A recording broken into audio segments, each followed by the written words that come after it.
Okay, hello everybody. This is your handy dandy archivist working on Rick Hautala's papers. I wanted to share with you how we are coming along since the shutdown of some, communities, just to make sure people don't get infected with the COVID-19. I've been working exclusively out of my home teaching my courses that I teach at the university. Of course, I've been an online teacher for 20 years, so there was no need for transitioning. It just means I don't drive up to campus, which is about an hour and 50 minutes away, which is 2.5-hour drive a day. Saves me gas, but who cares? Gas here is $1.65. Anyways, I made some really good headway. After I put everything together, I had a stack about that big of individual documents, or maybe an article, or just stuff that ended up between stuff. It's just, I know they belong somewhere, but you really can't interfile them until you get the entire collection in their appropriate series of boxes. So once I did that, I was able then to go back, look at all these loose documents, determine by looking at them what boxes they belong to, and then interfile them. And that, of course, requires me to go from the beginning, box 1, on to the end. And when I do that, I then am able to make sure that my numbering of the folders are correct, that there's no discrepancies. I make sure that my index is as accurate as possible, because Rick has a lot of content. But I'm happy to say that I am right down to just this. That's it. Now, the great thing about being down to the few, I have started to make labels. Now, labels on boxes is a very good sign. It means that I am confident enough that there's going to be no shifting or rearranging of series, or finding items in the wrong location. Nope, not happening.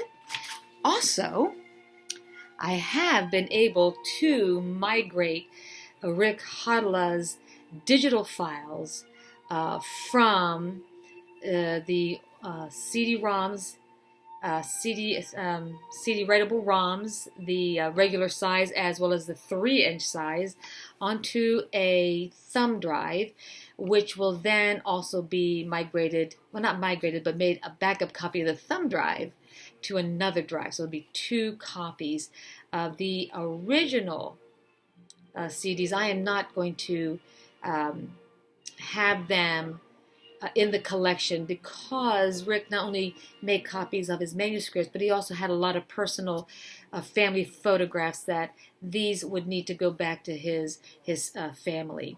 So I'll make sure, actually they're already in a box, rehoused in appropriate sleeves. That'll go back. But I'm happy to say that out of the, I want to say 20-some CDs, but I'm not sure. I have to look at my index. I made an index of that too. I made indexes of that as well. Out of all that, I think maybe 2 or 3, I couldn't retrieve them. I put them into a couple different drives, and it would just come up saying reinitialize. So that tells me, it may be corrupted files. But the one thing Rick was really good at, and maybe that's why he didn't date everything. I don't know. Nah, I still think he should have dated his papers. That's right. You should have done that. Made more work for me. But nevertheless, his CD-ROMs were dated, and he made backups, constant backups. So he had a lot of duplicate things in his CD-ROMs. I could see that he had backups of, say, a manuscript like 10 times, and it would be the same thing. Or maybe he, I'm trying to think. I think Rick, when he was typing his manuscripts like on the computer, he'd save it, and maybe the next day he'd open it up, He'd look at it, maybe make a change, or maybe say, oh, yeah, I'm going to look at this, make sure I wrote this X, Y, and Z. Okay, good. And I'll go ahead and make a backup of that. So I have to give Rick a lot of credit here. He really did. He was very smart about backups and migrating his backups. He did a lot of migration from one seed to another. So that's why I'm giving these back to his family, because those pictures are still good. The ones I am unable to access, they were just backup of files. So I'm thinking they're just duplicates. So I got that going. Now the really great thing when you have loose documents that you're trying to find homes for. I had a letter, a page 2 to a letter, and there was I just didn't know where this thing belonged. But because I was going through all the files, I actually found the matching letter. It was, I think it might have been. I wrote it down because I was just like, I was like thrilled, like, wow, that's like, I have like 10,000 items here, and I got a page 2 to a letter, like, where does that go? But once you go through collections quite a bit, you start getting familiar. But it was a letter that was an editing for, I want to say, I think a short story. I'm trying to think if it was Cemetery Dance. I think it might have been Martin Greenberg, or maybe Dominic. Could have been Dominic Abel Agency. But I couldn't believe it. It had the same content. Page 1 had numbering of edits. So it was a 1, 2, 3, a 4, and then there was no salutations at the end. And then this extra one had 5, 6, and it like, oh, wait a minute, there's the puzzle. So that was the one last document. I was like, where the heck does this go? And I found it.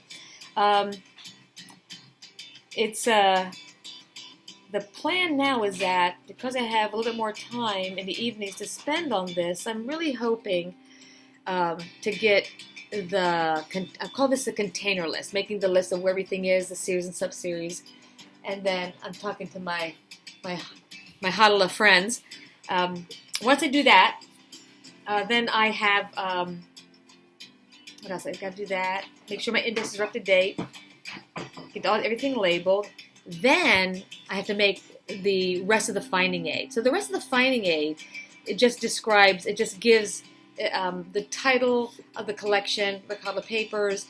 Of course, Rick has 2 groups in his collection. Group A, which is his literary papers. He has Group B, which is his personal papers. Now, his Group B personal papers are only 3 boxes. He had a lot of stuff, but a lot of that didn't have a place in the personal collections. You know, how do you determine what you want to put in personal papers? Well, for me, and knowing Rick, I wanted people to know the kind of man he was, some of the things he was involved in outside his literary work. So I wanted to have pieces of that. I did keep his dream journal in his personal papers because he used his dream journals to get ideas. Plus his dream journals did also have story ideas. So I thought that was very important to kind of his process, is that he didn't do dream journals later, but early on he did. He loved music. Rick truly loved music. So I did keep some of the, I guess, old like for the 1960s of magazine articles. I'm thinking this is when he was in college, early college. So I kept that, so people can see this is the kind of man he was. He also had an interest in Shakespeare. He had a very literary mind. Of course, his master's in fine arts and creative writing. His focus was in the classics, and so I kept things like that. So it created 3 boxes of personal papers. But in some cases, sometimes archivists will put personal papers at the top, and then maybe the second grouping at the bottom, literary papers. But for me, that's the main meat of his collection, is his writing career. So I put that A, number 1, and then the second half is Group B, which is personal papers. And then when you start numbering your boxes, you have to be careful because you can't have, you have to differentiate between the two. So when you have like a series 1 in his literary papers, you have series 1 in personal papers, I tend to add a B to it, like series 1.B. Okay, that's from the B group. Anyway, that's stuff you do. It's almost like administrative stuff. It's just the way I do things. Anyway, so go back to the booklet. The booklet's going to be great because that's going to have kind of an abstract of the collection. It'll have what I call kind of like topical words, because when you do an archival collection, you hope that eventually, and most likely it'll end up in archive space, and these will be like when you catalog books, it's kind of like the library, like catalog headings. So I have like certain headings I think are relevant to help researchers when they type certain queries in a database, that this collection will come up. So that's another thing I'm adding to that. Then I write provenance. I write the condition of the collection, how it came. I'll write how I organized it, because that's really important. Researchers need to know how I organize the collection because it'll help them find information. Then I have to do series description. First I make a list of the series and what order they are. Then I break that out and do series description. So each series will have a description so that the researcher who has the print finding aid, not the digital finding aid. It can be digitized, put into a PDF and uploaded. And then, of course, it can be done also as encoded archival description, which is now embedded XML tagging. But right now we're doing a print here. So the print will have a series description, and that will explain what is in each series and sub-series, because the researcher is going to be interested to know what, I know that a series that says publish short stories, okay, I know that, but what's really in there? What kind of things did I find that need to be identified? Or maybe something novel is in there. I may say in this series, there are 3 missing short stories that was not part of the collection. So see, researchers may want to know that, because truly, I'm telling you right now, this is not his entire collection. There are massive gaps.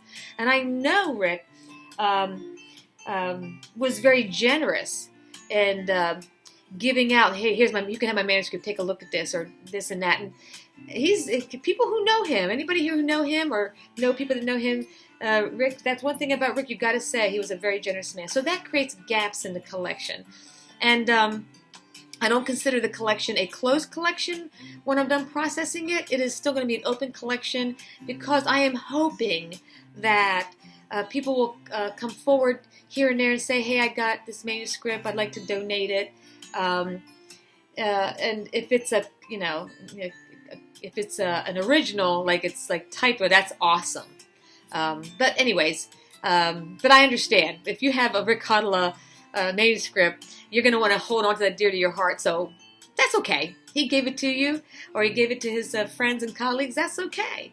I think as long as people who have his bits and pieces of his stuff share that with their friends and others, so people know the kind of writer that Rick Hautala was. Okay, so that's it for now. I'll come back and talk to you later when it comes to completely finishing it and what I'm going to be doing next. Right now, the libraries are shut. The Maine State Library is closed. Almost all the libraries, except for a few, I think, are closed. And so there's going to be some quiet time. So that means I'm going to have to, when I complete this, put these in a safe location until we can get together with Maddie and the Maine State librarian and get the transfer process rolling. And of course, my amazing donors are going to get a book.